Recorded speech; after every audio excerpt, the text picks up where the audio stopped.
You don't need to predict the future to make a good decision. You need a framework that makes prediction irrelevant. First, ask yourself this question: will this matter in 10 years? Your brain is a machine built for the present moment. It wants the immediate reward, the quick fix, the sugar high. It screams for what feels good right now. But the choices that build a life you're proud of are rarely the ones that offer the biggest instant payoff. They are the slow burn investments in your future self. Think of the person you want to be in a decade. A person with more wisdom, more freedom, and more strength. Now look at the decision in front of you. Does it serve that future person? Or does it only serve the impatient, anxious person you might be today? Most of the things we worry about now will seem ridiculous in 1 year. They will be completely forgotten in 5. In 10, they won't even be a memory. So why would you trade a decade of your life for a feeling that won't even last the week? This question is a filter. It filters out trends. It filters out peer pressure. It filters out your own fleeting emotions. What's left is what is essential and timeless for you. A choice that still looks smart from a decade away is a choice built on a foundation of rock, not sand. Don't optimize for today's weather. Build a house that will stand for a lifetime. Second, ask yourself, does this open doors or close them? Think of your life not as a single path, but as a room with many doors. Some decisions lead you into a hallway with even more doors. These are choices that teach you a flexible new skill, introduce you to a wide network of people, or give you capital you can use in many ways. Other decisions lead you into a small closet with a locked door. These are choices that demand hyper-specialization too early, lock you into a single company or geography for life, or drain your resources without teaching you anything new. In a future you can't predict, options are everything. Flexibility is your greatest asset. The common advice is to burn the boats so you can't retreat. That is terrible advice for most of us. It assumes you are 100% sure you're invading the right shore, but you are never 100% sure. Smart choices preserve your power to choose again later. They expand your potential. They give your future self more freedom of movement, not less. Always lean towards the path that gives you more interesting choices tomorrow. A decision that reduces your future freedom is a cage. It doesn't matter if the cage is comfortable, it's still a cage. Third, ask this brutally practical question. What is the real cost to quit? We fear failure, but what we really fear is not being able to recover from failure. We fear making a mistake that traps us forever. So before you begin anything, figure out the escape hatch. What would it actually take to undo this decision? This is not pessimism. This is just smart engineering. You would never build a bridge without knowing its breaking point. Don't build your life any differently. When I started my first real company, it was a simple website that cost $5 a month. If it failed, I would have lost maybe $20 in a few afternoons of my time. The cost to quit was almost zero. That low cost gave me the freedom to try. Some mistakes cost a little money or a little time.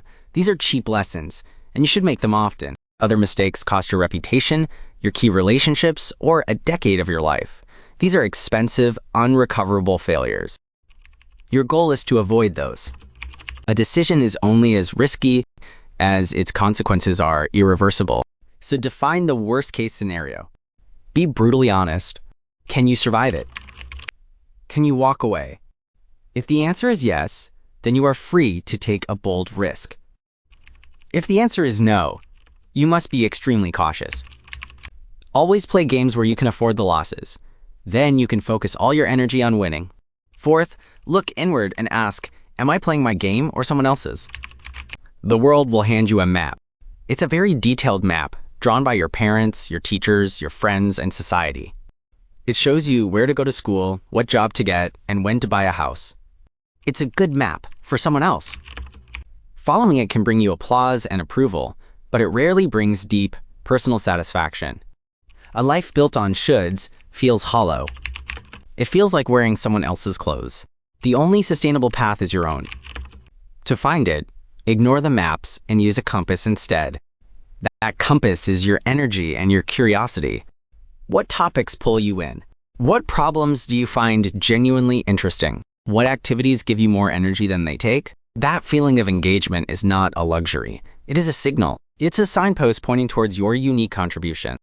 It's showing you where your natural strengths align with a real need. Don't confuse this with the common advice to follow your passion. Passion is often the result of doing great work, not the cause of it.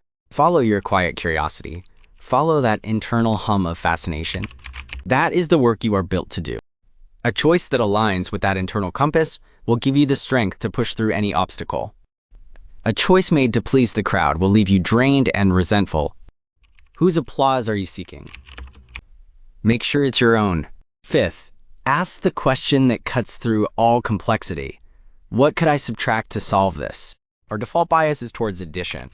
When we face a problem, we want to add something, like a new system, a new commitment, a new piece of software, or a new goal.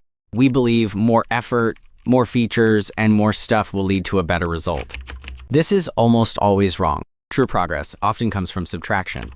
Complexity is a place to hide. We make things complicated to avoid the simple, difficult truth at the core of the issue. Before you add another thing to your life, ask what you could remove. Maybe you don't need a complex new productivity system.